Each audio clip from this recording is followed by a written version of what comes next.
Bluff City Media presents the Two Buck Sports Show. Stepping up to the microphone are your hosts, Drew Gann and Rusty Witten. Now, let's go. What's up, everybody? Welcome back to another edition of the Two Buck Sports Show. I am your co-host, Rusty Buckets, checking in as always, as we have now since November of 2022. My co-host, Uncle Buck. What's up, brother? How are you? Man, I'm good. It's been a week in the Gann house, I think is a one way to put it. Thankfully, it has cooled down a little bit. We've had a couple days of rain, which I can just feel my yard just like exhaling, just like, okay, that's nice, So everything's good.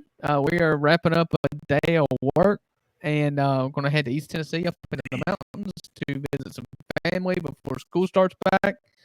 And just kind of get one last little weekend out of this summer. Kind of jealous of all things are kind good. of jealous of all the trips you've been going on lately. I feel like every time we've talked, you're going to Six Flags, you're going to the camper, now you're going to Maryville. It's just like, are you ever home anymore on the weekends? I come see you? Not really. And for us, so my wife had taken like a babysitting gig in our house and had a couple to three more kids in our house to start the summer off, just to try to make a little bit extra money. We're gonna be home anyways, that kind of thing. All meant well, and Sure. it just really sucked the life of our whole summer. And so as soon as that kind of wound up, and a trip to my it's family that's up in Tennessee, and we try to make that, try to do that once a year just because it is a cheap little trip just for our family, and she's got a pool and likes to cook for us, and so it's just really easy to go up there and doesn't cost a lot of money and just kind of reset. And so I am ready for a weekend at home, I will tell you that. Oh, I'm sure, man. I'm sure. But it'll be nice seeing. I know it's always fun times when y'all go to East Tennessee. It'll be nice to see family and get that road dog itch one more time, and then y'all can start settling in for the school year because school starts back in just a couple of weeks, right? Yeah, so Haley, teachers go back on Monday and students go back on Thursday. Jeez. So yeah, we're about to be in it again. And so when it comes to a family of four, it takes a lot of planning, or you would think it would take a lot of planning to do like trips and things, whatnot. And so hopefully once school gets started back, we're getting a routine of things. We just end up staying home a lot more. And it coincides with football season coming right around the corner. I've already told my wife, listen, hey, Saturdays, no. Yeah. Yeah. Gonna be at the house.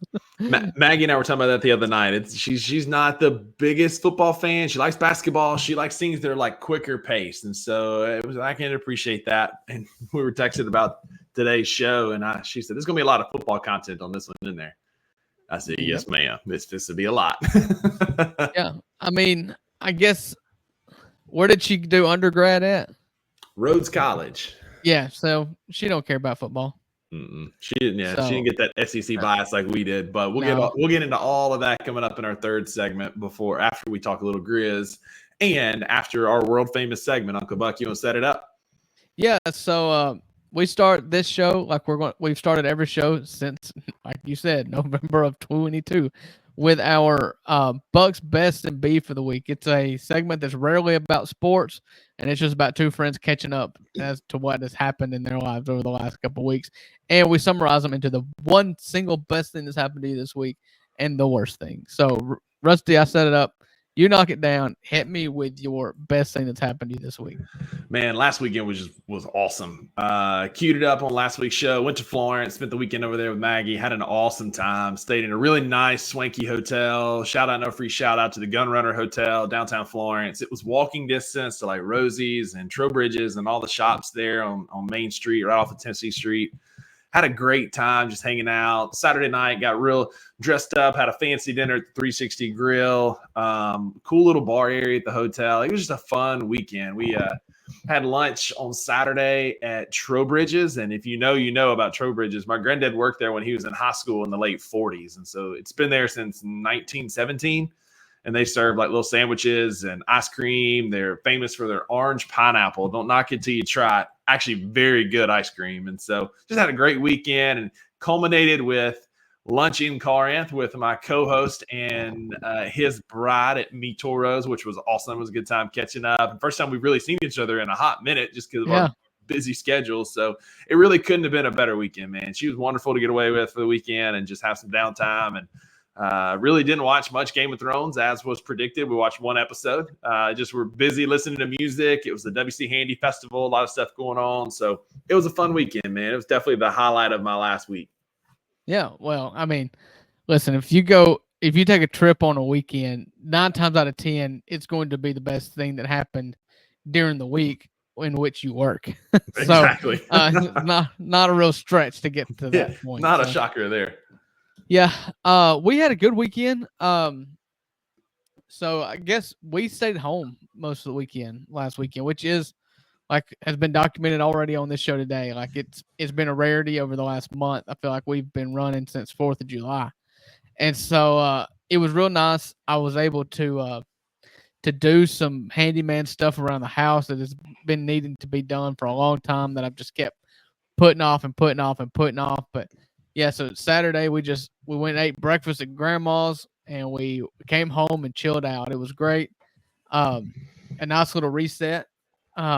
And then, just your prototypical weekend here, lazy weekend is what was had. And so that was needed, especially as we're going to take off again this weekend and it will relax, just not at home. Yeah. And it's a decent little drive to get there and back. So that'll definitely. Yeah. It's a decent little drive. And so I'm kind of hoping that since we're leaving later in the afternoon, right now we're recording this at 12:19 Central Standard Time, God's time zone here in North Mississippi and West Tennessee. Doing this on our lunch break, squeezing this in real quick. And so we're gonna take off around 3:30, 4:30. So I'm kind of hoping it syncs up pretty good with getting some rest for the babies on the way up there. And so hopefully it makes that drive a little bit more manageable. So for sure. Thoughts and prayers to anybody who thinks and prays out there that's listening to us. Hopefully we can make it there without too many pit stops for a screaming baby. 2-year-old, man. Whew. So hopefully y'all can make it in smooth travels. Hopefully some of this rain will move out of the area. It's been raining on and off while I've been out and about this morning, getting some stuff done and being productive. And hopefully some of that's laid off for y'all and then for my drive this afternoon. Yeah.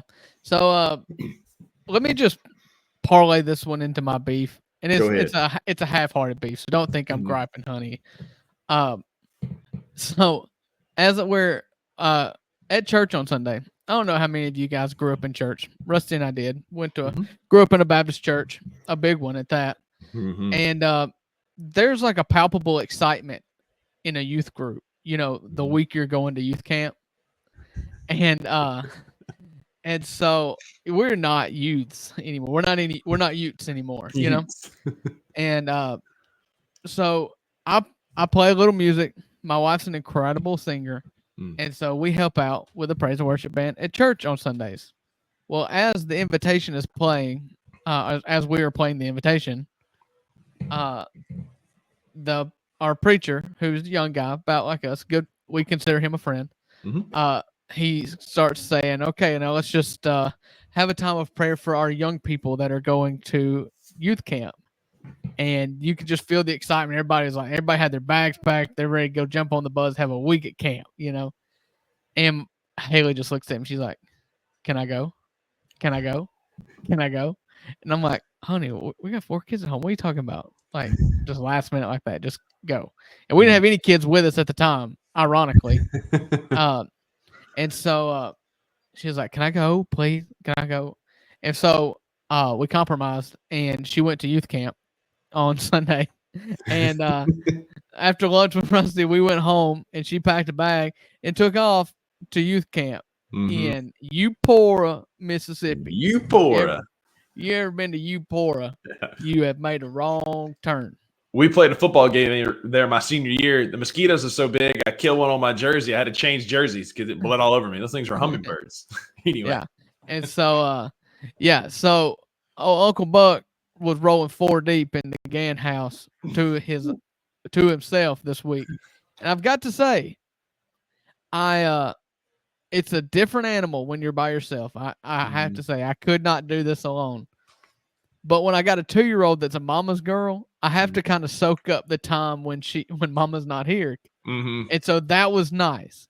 But yeah, Haley drove back all night last night. She got in about midnight last night because she just couldn't take another day away from them.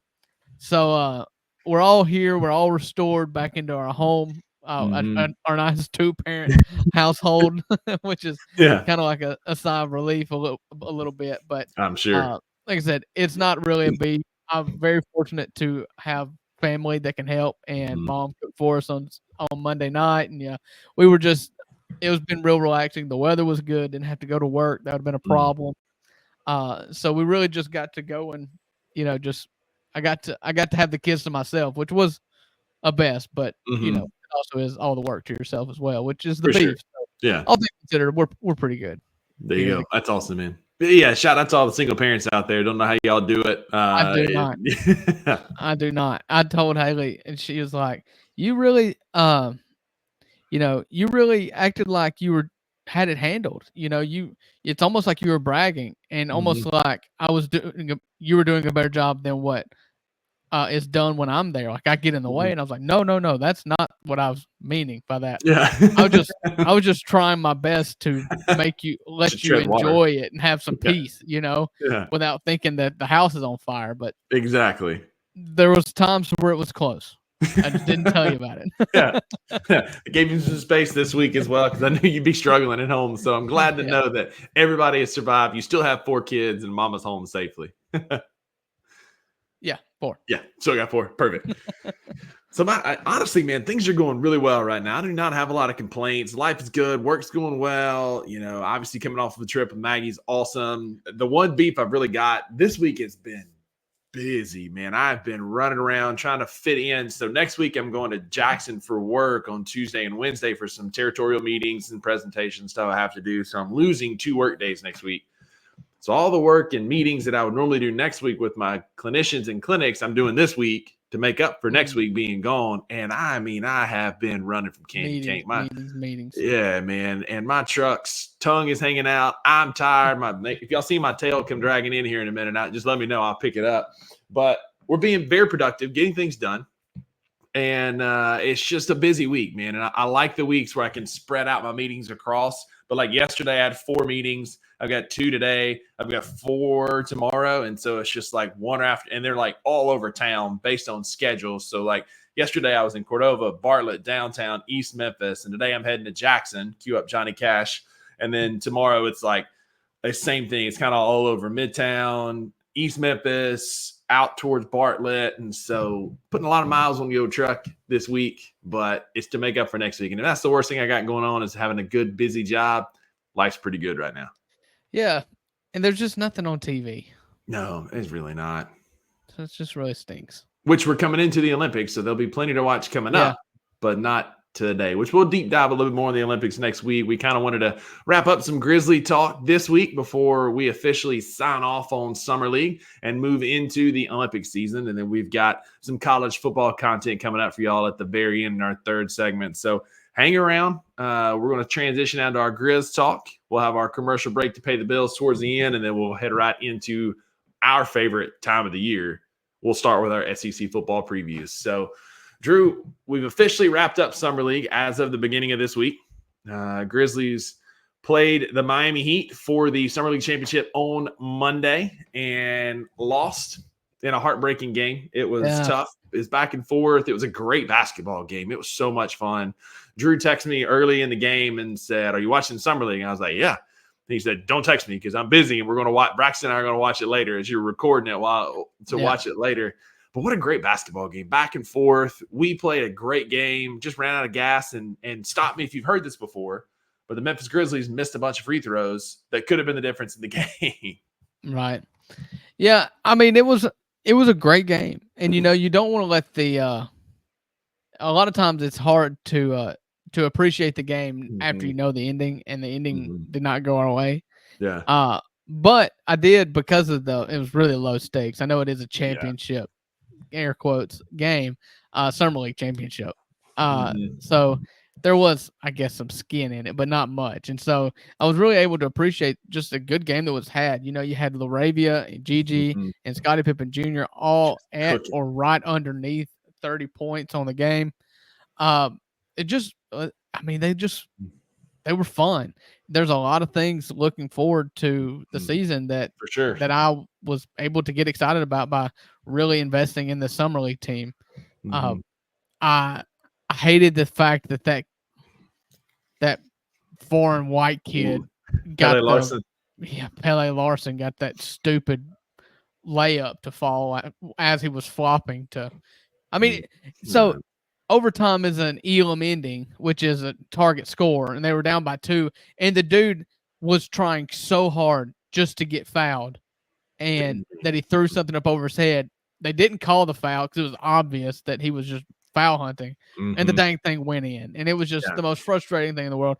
That dude, the broadcasters kept on making a big deal about this Larson kid.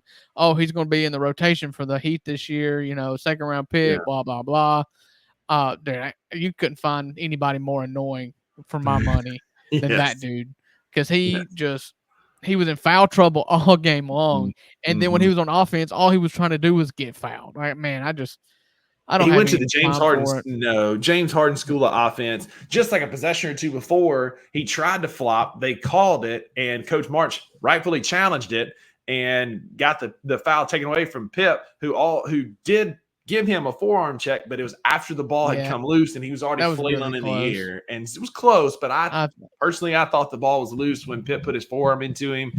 It doesn't matter because that's what the refs saw and called it. It was Yeah. not a defensive foul, which I was here for. But I appreciated that they kind of let him play. You're right. Like it felt like every possession, Larson was throwing his head back or doing a shoulder move to try and draw a contact foul, and they didn't call it a ton down the stretch, which I appreciated. Just kind of let him play it out, see what happens. Yeah. I was really encouraged GG knocked down that shot, that 3, because Josh After missing, Christopher, yeah. if you lose on that Josh Christopher 3, it's Good like, night. okay, God hates us, because I mean, yeah, what a wild shot that was at the top of the yeah. key I told to Maggie he go shot up that from 3. Reno. Yeah. And I mean, he was really good all game. Josh Christopher's Mhm. got a stroke on him, and for GG to take that shot and then miss it, Scottie Pippen Jr., the smallest guy on the court, go get the offensive rebound and kick it back out. What was funny, and it's kind of encouraging looking forward, is I'm sitting in my chair and I stand up because I'm looking for Jalen Wells. When Mhm. Scottie Pippen Jr. gets the rebound, I was Yeah. like, Wells, Wells, Wells, find him, find him. And for a rookie to be like, that's the guy I want taking that shot, Mhm. that is encouraging. Now Yeah. Gigi did get it. Gigi knocked it down smooth as could be. Yeah, he ain't gonna miss And twice, man. It was a pretty shot. That yeah, second one just absolutely buried it at a big moment to tie the game up. And again, what a great finish. Although the results aren't quite what you wanted. yeah. You still got your obvious markings of summer league, and Mhm. the Grizzlies have the ball to go win it Mhm. in the front court, and they just can't get it. Laravia almost gets a 5-second call. They Yeah. call timeout, and then he gets it in, and I think Gigi just dribbles around long enough and just tosses the Mhm. hot potato to Scottie Pippen Jr. as the clock expires. He throws it up Yeah. over his head and airballs it. And I was like, Yeah. yeah, that's summer league. That's summer league. That execution is summer league appropriate. That's it. You get a chance to go win it, and you're just playing hot potato. I mean, So, but it was a uh, nice culmination to what was a very good summer league for the Grizzlies. We looked the part. Salt Lake City, we kind of started slow, but by the time it truly mattered for the summer league playoffs, we turned it on in Vegas. And we're obviously the most talented team on the court with 3 or 4 guys who are going to get a lot of NBA minutes next year. Drew, I know we kind of talked off air. Is there anybody, there's the obvious GG, Edie we want to see. Was there anything that you saw that's changed your mind about anybody or that's got you a little more excited for this coming season? yeah. I mean, I've said it on this show before. I've said it on the Daily Grind. Is I've really changed my tune with Scottie Pippen Jr. Mm-hmm. I think he's going to be your backup point guard. I think it's a little strange though. Mm-hmm. Uh, and so there's some optics in it that I'm not crazy about. Like, Mm-hmm. are you really the first guy off your bench going to be a two-way guy? It just kind of it. If I'm Scottie Pippen Jr., I'm asking for a contract. I mean, you've Mm-hmm. played well enough to get it. Part of me, if you're Zach Kleiman, is if you've made up your mind that's where you're going to go, and I know you set opposite of this for me, but if you've made up your mind that you're going to stand pat with the roster you've got with a backup point guard, then you need to give him a contract. He is worth more than a two-way. He, he's going to be a major player on this team. It seems that way. And if he's going to be your only other point guard on this team to back up John Morant, then you need to take care of him. And that's where I stand on it. I know the roster thing is weird, so maybe it's something. Maybe I can be convinced that it doesn't need to be done until, November or After 50 December. games. I get it, but ultimately it's going to come down to this: is if he's your backup point guard, he is going to have to be on the full roster by the time playoffs get here. And when do playoffs start? And if he's your backup point guard, you expect him to play more than 50 games. I mean, that's just that. Mm-hmm. And the two-way role there is to see if you can find somebody. Mm-hmm. And so I don't know how you make that calculus work because they've only got one open roster spot. Everybody agrees that's Luke's spot. However, he still has not signed for some reason. It's the weirdest thing I can remember in recent history regarding a free agent signing with the Grizzlies. Sure. Everybody knows Luke Kennard's going to be a Grizzly, but they just haven't done it.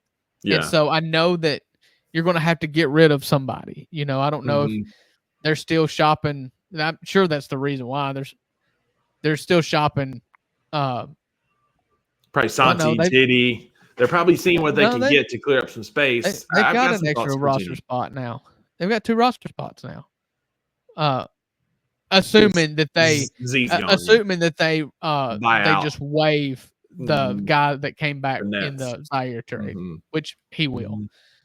So maybe that's it. But yes, to answer your question, to come back around after I took a big loop here, Scottie Pippen Jr. has been an absolute revelation. I think he should be a full-time roster player. I feel like you take care of him because he's done the work to earn that spot. Yeah, and I do not disagree. I think from a financial standpoint, when you're trying to re-sign Luke, you still got some pieces. We still owe Jitty $6.8 million. Like, it's such a bad contract. And he got a lot of noise and attention around the trade deadline last year from some contenders. So I understand what you're saying. Yeah, we need to take care of Pip. Pip's our guy. He's our backup point guard. Scottie Pippen Jr. needs to and will be on an NBA contract. But it's not like baseball where you keep him down there and you can get him on a cheaper deal. Like, he's going to get paid when he gets paid. There's no sense to rush it when you're trying to still figure out the very back end of this roster. You're still trying to get Kennard signed. We're still trying to figure out what we're going to do with John Konchar's contract. I don't know that Konchar or Santi Aldama are Grizzlies after the trade deadline. And so if you can wait to the trade deadline, which is February, you can piece together 50 games between Scottie Pippen Jr., Cam Spencer, if he's healthy, and throw in D-Rose sprinkled in there, then I think it'll be a very similar timeline to when Gigi and Vince got their contracts last year, which was around the trade deadline. And that financially makes sense, logistically makes sense. And I think they're having conversation with Scottie Pippen Jr. Look, man, you are a backup point guard. You have earned this. Help us get this roster constructed in a way that can win a championship, and we're going to take care of you. Because we've got Jaren's contracts coming up in a couple of years. Like, he's the unrestricted free agent in 2 years.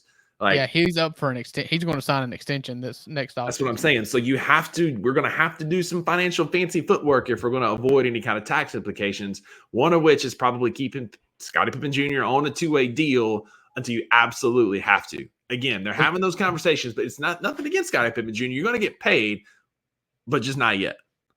Did you have a summer league standout, or who impacted you the most in regards to what you think they'll offer in the regular season based on their summer league showing? So for me, it's twofold with Jake LaRavia. I've known hater on Jake LaRavia on this show and others, and he proved to me that I think he's got some tricks up his sleeve, things in the bag that can translate to an NBA roster. I know Climate has come out and said that he is a Grizz and they're high on him and they're not going to move him. I also could see him being a pretty big trade piece, something that we could move at the trade deadline to free up some space to go get like another big wing that we might need, maybe a vet big, whatever. But Laravia has proved to me that he can compete at the next level. Yeah, a lot of these cats are going to be playing in the G League or LA Fitness next year. And, you never want to overreact on Summer League. As my colleague here famously says all the time, you only overreact in Summer League if they're bad. I'm looking at you, Alex Sarr. Oh, yeah. Looking at you. You only overact then. But Jake Laravia looked good. When he was on the floor, particularly in that championship game, he looked like the best player on the floor, even when Gigi was out there. Scoring 32 points, getting what he wanted at the rim, a couple really nice dunks and just cuts to the rim. The shot was looking smooth. There's some defensive questions, but we're not asking him to go out there and defend their best player. Laravia proved to me that he could be a serviceable NBA player after what has been a rocky start due to injuries and just not really seeing him at all.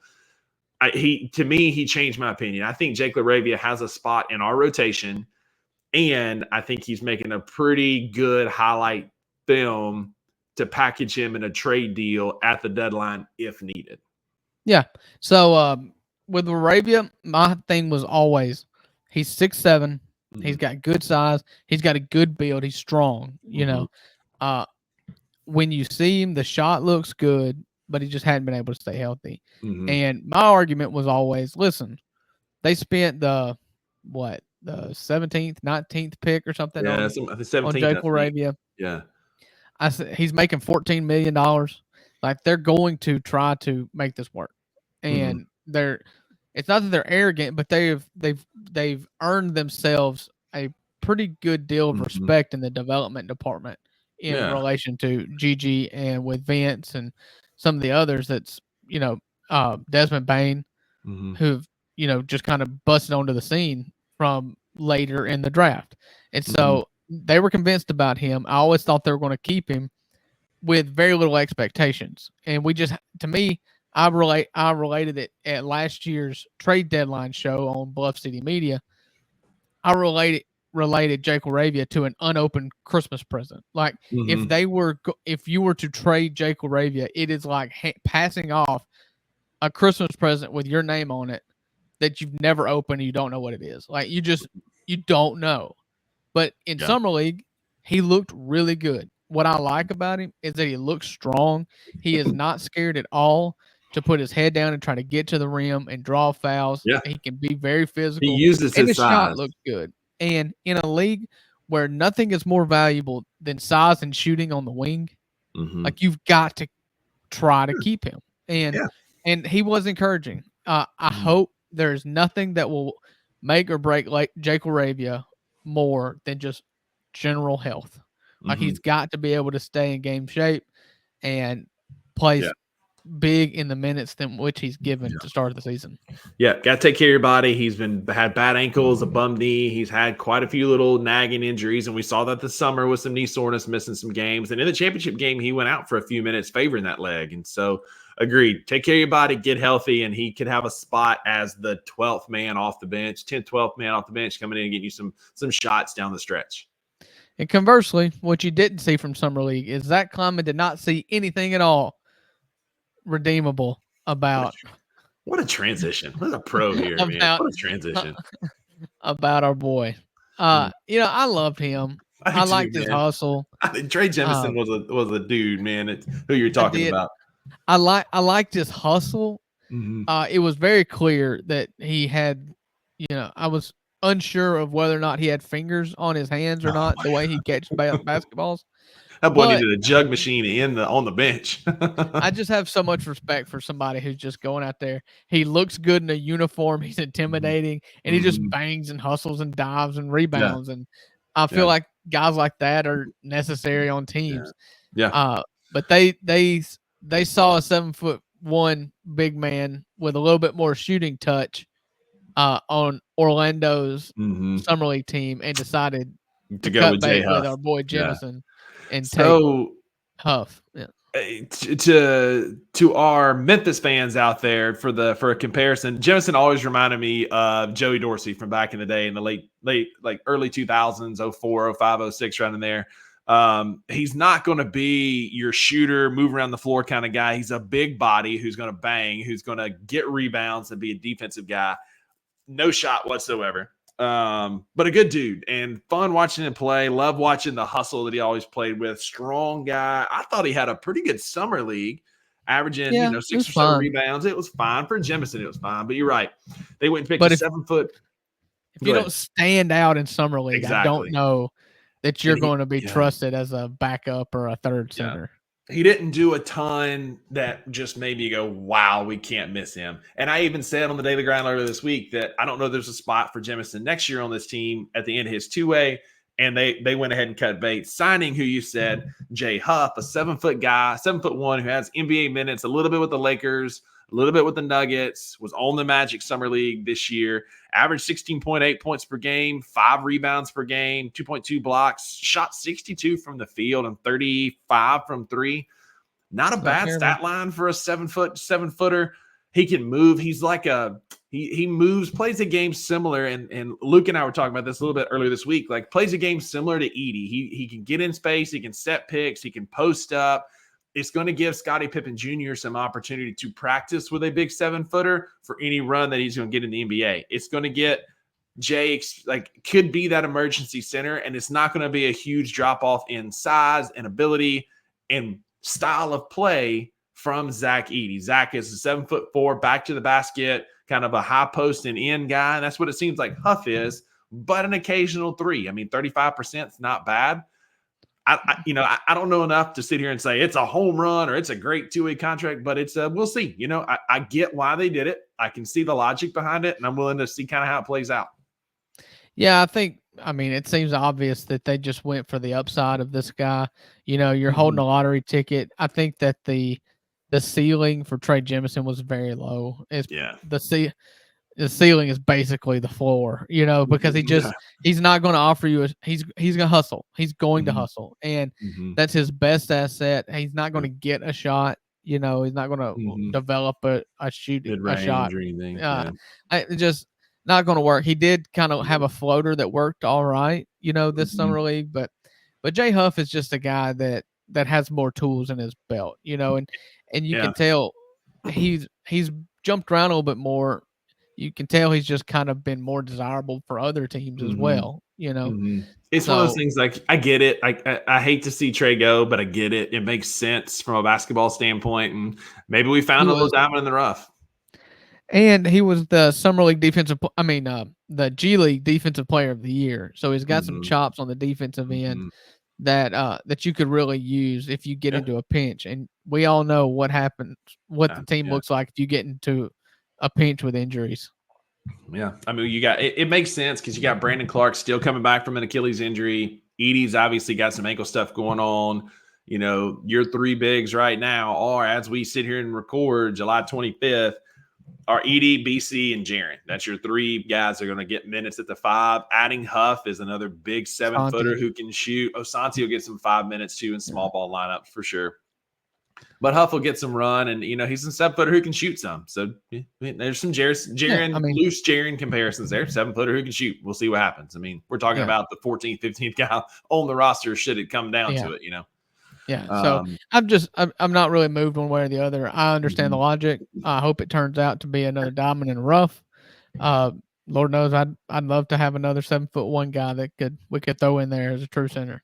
Absolutely. But that's our summer league wrap up. Excited to see how the rest of the offseason plays out. Luke, if you're listening to this, please sign. We're ready for you to come back so we can go ahead and sign up to shore up this rotation, see what our depth chart's going to look like, and we can head into next season with all the confidence in the world. I think he will sign again. Like, all the signs are pointed at. He's posted this to his Instagram, multiple times. Like, a deal's coming. It's just I don't know if we're still trying to figure out a way to make one more move or if we're just seeing how the market's going to fall. I don't know. It feels like the market has settled as much as it's going to settle. I just think maybe they're just waiting for a Friday to send everybody into the good week, off into the weekend on a good note with a Luke release.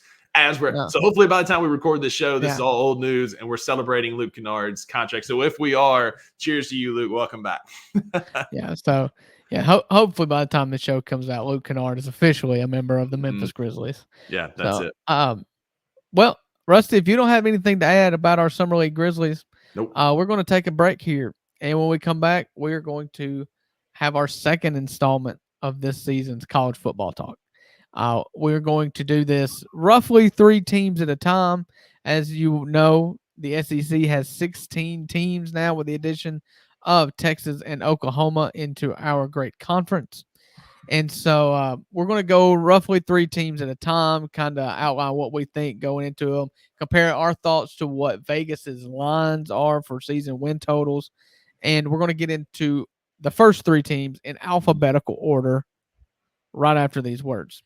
So before we get to the new commercials that came out last week, let me tell you about Vicky Gann CPA.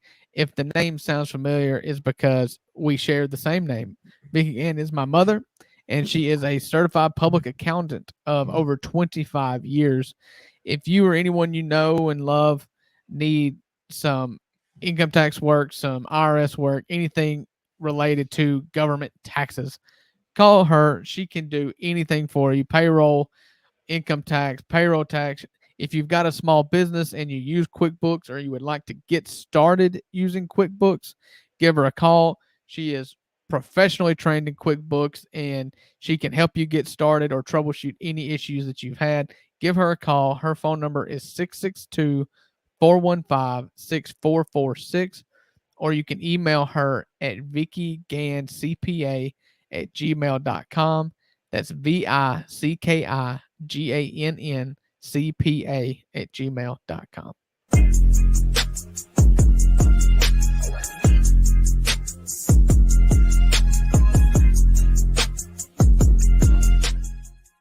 I do not see Scottie Pippen Jr. the same way y'all do. I'm sorry. We've got this fetish over like making guys be other guys here in Memphis, right? We've had 2 or 3 Zebos, right? You know what I mean? We've had, just a million Tony Allens. It's like we're trying to make him this, that's the Tyus replacement, right? Grizzly fans who are fans of a team that have an elite level point guard that talk and stress so much about who the backup is. Bro, there are 48 minutes available in the NBA game. I want Ja Morant playing about 35 of them bitches, bro. I don't care about who plays the other 13 minutes for Ja Morant. Like, whoever. Desmond Bain, you can do it. Marcus Smart, you can do it. We have like this fetish, like, he's the next Tyus Jones. That dude's game is nothing like Tyus Jones. That dude does not value the basketball the way that Tyus Jones does. He's not the level of playmaker like that. He is a undersized scoring guard who has some point guard abilities. He's no better of a point guard than Marcus Smart is, just being honest with you. Tune in to the Anthony Sane Show Wednesdays and Fridays at 12 p.m. weekly on the Bluff City Media YouTube channel.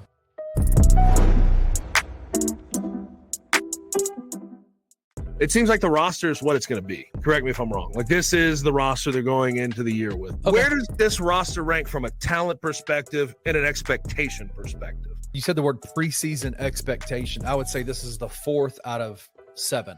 2019 class, probably as the number one one recruiting class. And then you have Amani and Jalen. Number 21 would be number 2. Last year would be more. Might be up. It might be top 3. 22 or this year, the Kendrick Davis, DeAndre Williams roster, or this roster. I agree. That's where it really comes down to for me. I lean this roster. All the things that are happening right now, the pieces that are in place, the fact that they're all here, all of this is kind of lining up to be a team that overachieves like the 2022 team. Like 2022. Yeah. It feels very, very similar. Tune in to On the Bluff with Christian Fowler and Gabe Kuhn every Tuesday at 12 p.m. on the Bluff City Media YouTube channel.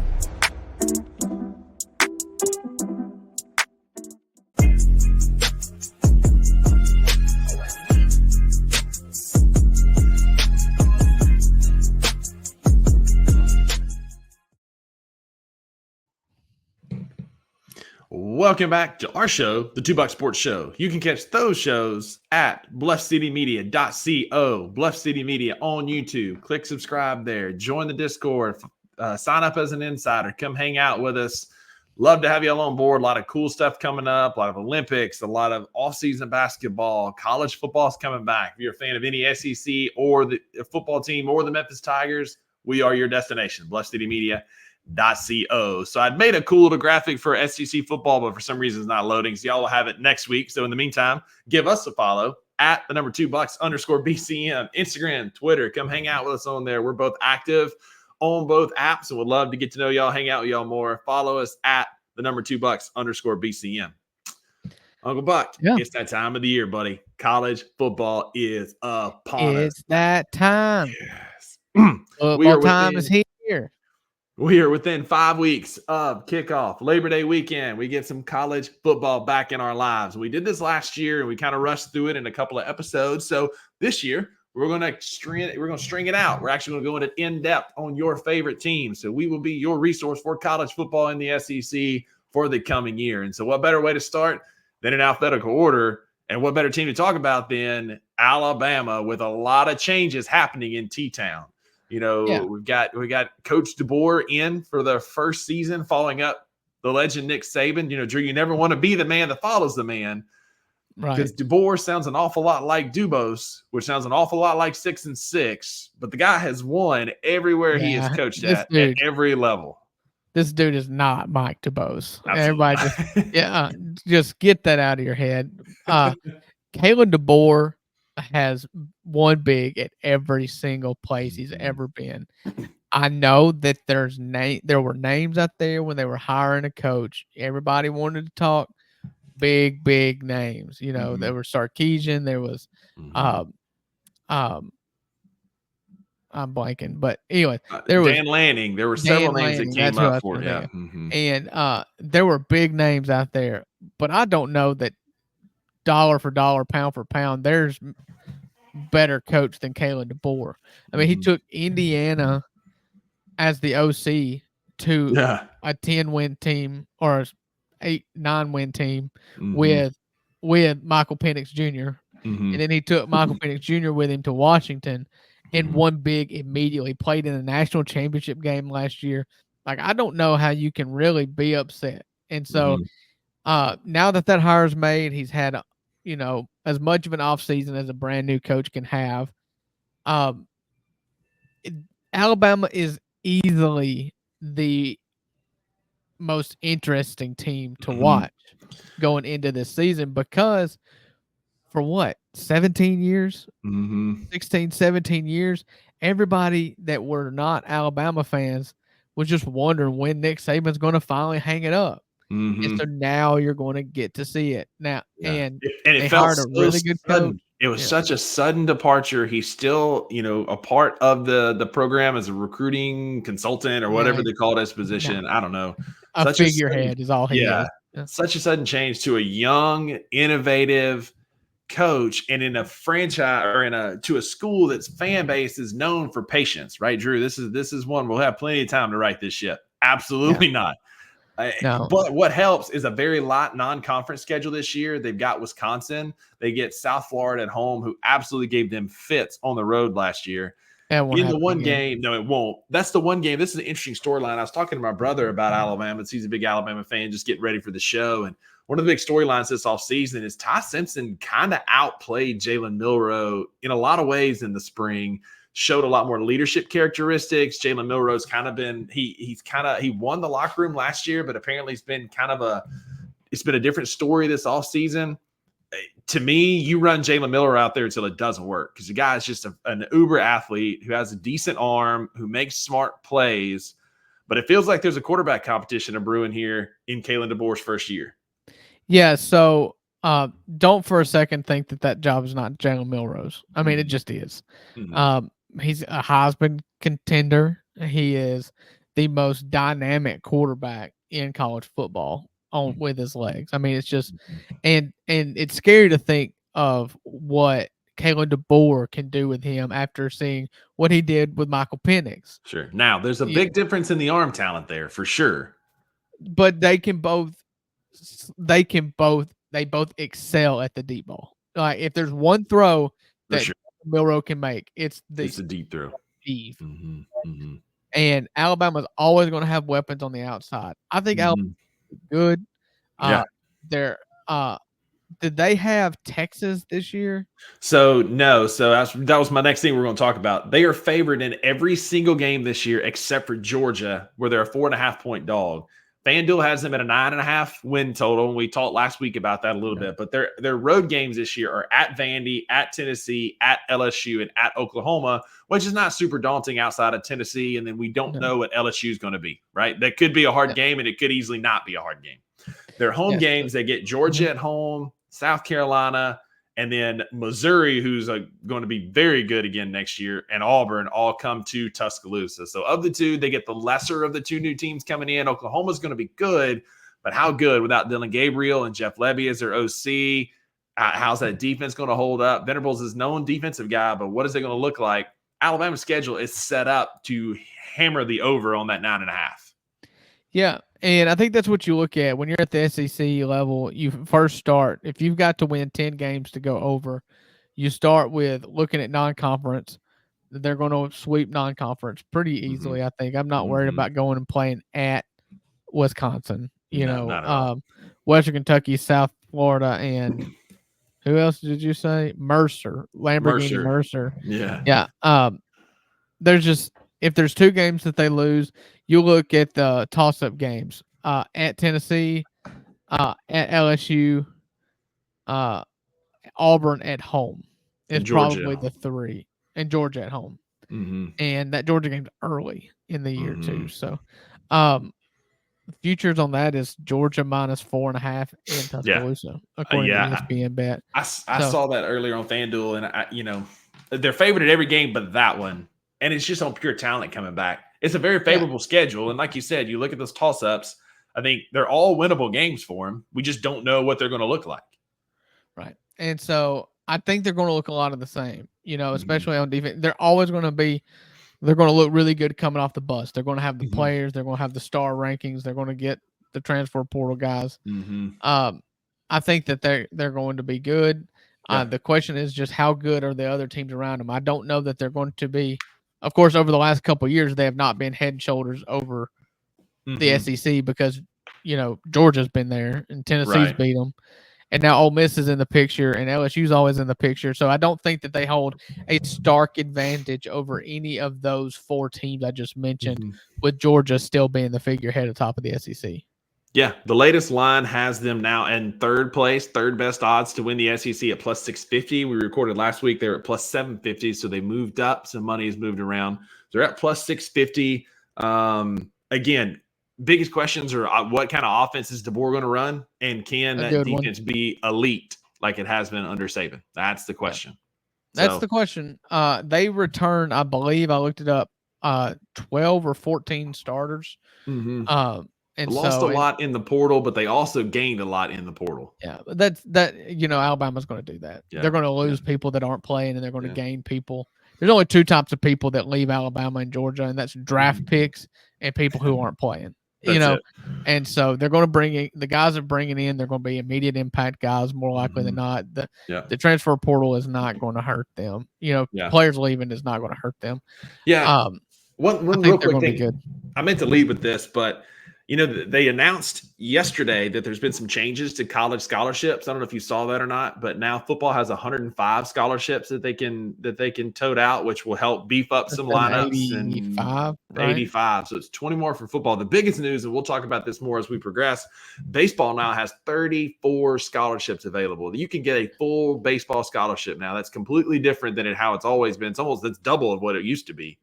Now there's more opportunity. More than triple. I guess it is 11.7. That's right, 11.7. Yeah, I had 17 in my head, but 11.7 is more than triple what we had. We'll talk about that more as we get close to college baseball season. But it pisses me off, is what it does. Yeah. So, just a quick synopsis is you raise the scholarship to what it should have been all along. After scholarships don't matter at all. Exactly. Now you put this in. They put this in so smaller schools can fund their baseball program outside of NIL. It has no effect over SEC. What we're doing in the SEC. For sure. Just thought it was interesting. The 105 football scholarship is big. That's going to be a big change coming up in how people fill out their rosters going forward. Yeah. But speaking of filling out rosters, anything else on Alabama before we transition? No, because if you're going to Arkansas next, I don't know that they have one.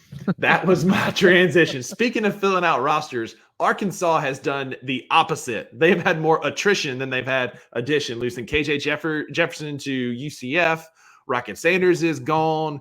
South Carolina. Drew, I was doing, which led to Maury Anderson coming to Memphis for our Tiger fans.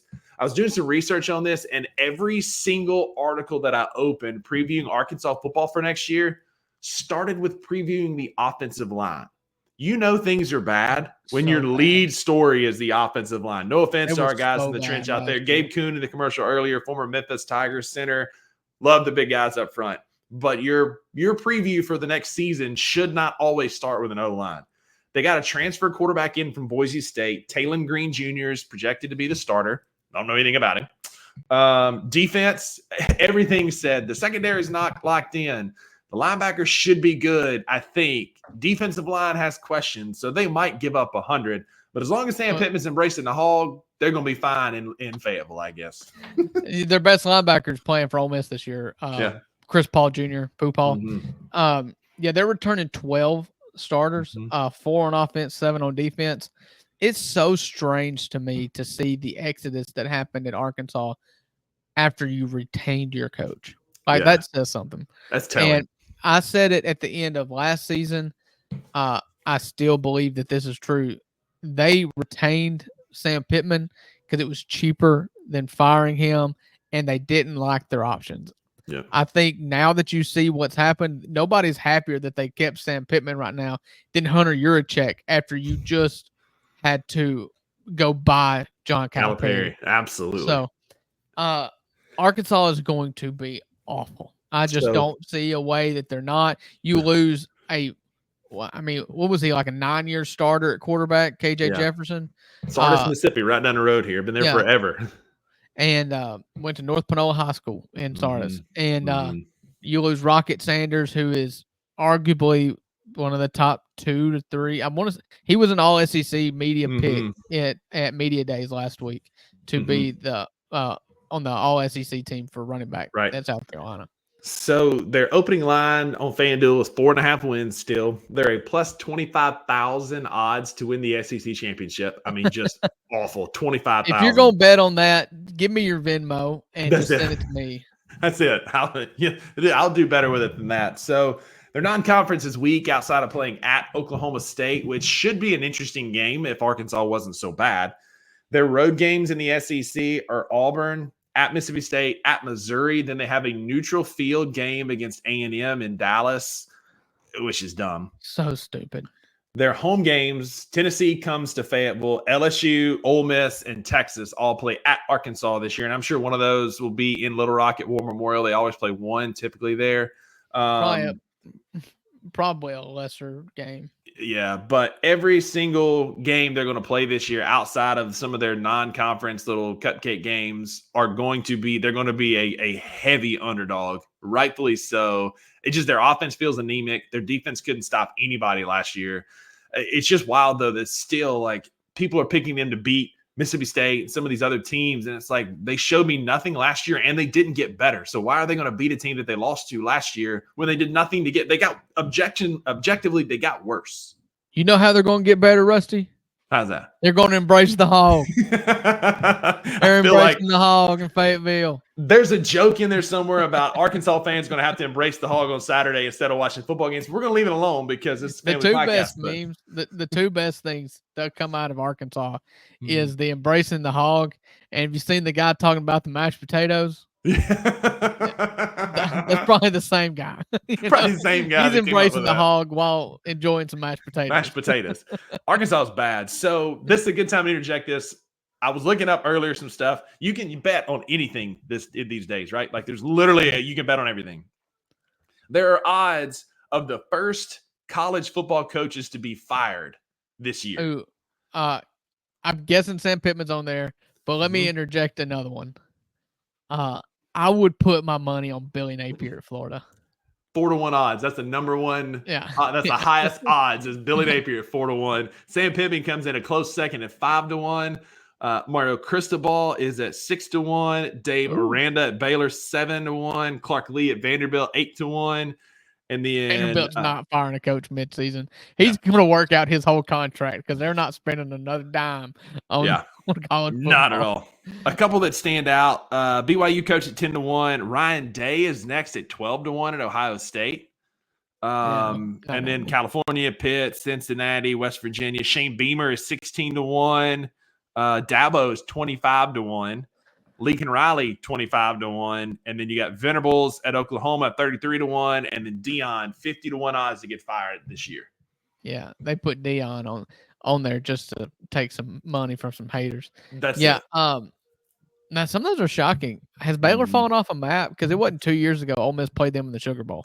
I mean, they played Blake Shapen, their quarterback, was the Big 12 championship MVP now in Mississippi State. That was just 2-3 years ago. And yeah, apparently they've completely fallen off the map. Yeah. Shapen's now our quarterback, and he is at 7-1 odds to get fired. So, but yeah, some interesting names on there. Some we're not surprised. Mario Cristobal does not know how to manage late games. Pittman's embracing the hog, and who knows what Billy Napier's doing in Florida. Can you imagine how much differently we would be talking about Mario Cristobal if he just learned how to take a knee? I mean, my goodness, man. You don't lose to Georgia Tech on national TV. Although it was a Thursday night. It's like the only game on. So everybody's watching it. It's the dumbest thing I've ever seen. Yeah, but that's Arkansas. I don't want to talk about it their anymore. number's 4.5. Like I said, if your number's 4.5, you're playing the SEC. Look at your non-conference. They got Pine Bluff, Oklahoma State, UAB, and Louisiana Tech. I'm not really sure that if they come out of those 4 with 3 wins, they might go 2-2. Oklahoma State and La Tech probably don't beat them. So let's just say that they come out of there on the good side at 3-1. Mm-hmm. I don't know where they really. If you're looking at where you get the other wins at, you've got to go win at Mississippi State and or at Auburn. No, I just don't see it, man. I don't either. I don't think their they hardest win any games are at home. They play Tennessee, LSU, Ole Miss, and Texas at home. Mm-hmm. They're likely to go 0-4 in their home schedule for SEC games. SEC games. Yeah, it's gonna be a long year in Fayetteville on the north side. Our neighbors to the west. So, lastly, we'll wrap up this show. Second, embrace sucks for them. Yeah, no, you're not. Embrace the suck, not embrace the hog. For sure. Yeah. Just know your coach is good for a quote, which leads us to a coach that's also great for quotes. Not a whole lot else, although he also embraces the hog in a whole different way and encourages his players to do the same. Hugh Freeze coming off a 6-7 first year in Auburn. The higher expectations on the Plains. I feel like there's some momentum here for Auburn. FanDuel has them at 7.5. They have a very easy start to the schedule, but buddy, life comes at them fast in October. So we'll get to all of it in a minute, but they have a stretch in October where they play at Georgia. They have their first of 2 byes. Then they play at Missouri, at Kentucky. And those are 3 teams they're going to be pretty strong in the East next year. And life's going to come at you real fast come October. But starting off with their first game of the year, they've got Alabama A&M, another snooze fest where Cal comes to Auburn. That game is criminal after what happened last year. And then their homecoming is September the 14th. Already, they're getting it over with against New Mexico early in the year. That's the rematch. New Mexico beat them last year. And that's right, they did. I forgot all about that. They did. Yeah. So this is the rematch. Yeah. Mm-hmm. So, after they barely beat Cal last year at Cal, and was just the most offensive lack of offensive game ever played in college football. And I was at the 3-2 Mississippi State Auburn game. Yeah. So I don't know what to make of this Auburn team. I don't know who are they still going to start Peyton Thorne at. I think so. At quarterback. So. Yeah. I don't really know what to make of them. I do know that of all the teams in the SEC, no one's licking their chops more that Nick Saban retired than Auburn for obvious reasons. For sure. And when you're talking about fired head coaches, who's on the hot seat, if Hugh Freeze doesn't go beat Alabama this year, he's going to get really uncomfortable there because he's not playing with their media contingent, which they are so proud of in Auburn very well. And if you go and get blown out by Alabama the first year, Nick Saban, then you remember what happened in the Iron Bowl last year with the absolutely inexplicable loss. Yeah. Just debacle. Why you're not dropping 11 in that situation, I don't know. But I thought why you're not rushing 8 in that situation. Yeah. What are you talking about? They did. They rushed 2, and he sat back there for 45 all minutes. Day. Yeah, that's true. Yeah, and he found just an impeccable throw to the corner of the end zone. Isaiah Bond, now in Texas Grave Digger or Tombstone or what was it? Something. Yeah, but Hugh Freeze is very much trying to establish an identity there at Auburn. I found this interesting when Jacquez Hunter, their running back, rushes for 100+ yards. They're 7-1. So they're trying to establish a running game, that predates Hugh Freeze, obviously. Maybe they can run the football with some success. Their defense was not good last year. They just really didn't do a whole lot to stop people at all. And it's not going to get a lot easier this year. They play on the road again. Their road games in a 4-week stretch. They play at Georgia, off, at Missouri, at Kentucky in early October. Good luck, buddy. And then they finish the year at Alabama. Their home games are Arkansas, Oklahoma, Vandy, and A&M. So a couple very winnable games at home. Non-conference being what it is, they surprised us last year losing to New Mexico, barely squeaking out a win against California. Who knows how that's going to go? Let's say they go 4-0. Let's say they win them all because they got a couple latter ones, and they should. Let's say they go 4-0. To get the over, you only have to win 4 other games. You got to go 500 in the SEC. It's not likely that you're going to win a ton of those road games. So you've got to go 4-0 at home. Yeah, that's rough. Because on the road, Georgia, Missouri, Kentucky, and they're all in a row except for Alabama. It's literally a road trip with a bye week in there. That's brutal. Brutal. Yeah, I don't know about them. I got the feeling that Hugh Freeze in his first year at Ole Miss, he took over a dumpster fire, much like he did at Auburn. Brian Harsin was a disaster. Hugh Freeze came over and he got that team believing quickly. When Houston Nutt left, he left nothing. It was in worse shape than Auburn was. And his style and coaching, he's almost like Ted Lasso-ish, where he was always like, kumbaya, get together, I'm going to fight for you. We're going to pull the same rope. He's got that Southern Baptist pastor kind of draw to him that speaks well in living rooms with recruits' mothers back when recruiting mattered, relationship mattered.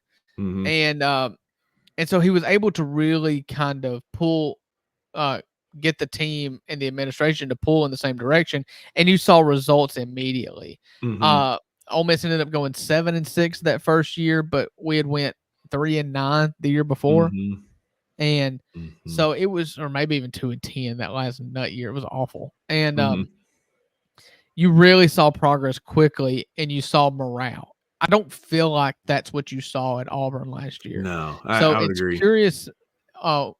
What about Hugh has changed? What about the athlete has changed in the NIL thing? What about the university that he's working at? It may be a little bit harder, but he didn't quite make that turn as quickly as he did at Ole Miss and at Liberty. So I wonder if it doesn't just sour immediately. It could.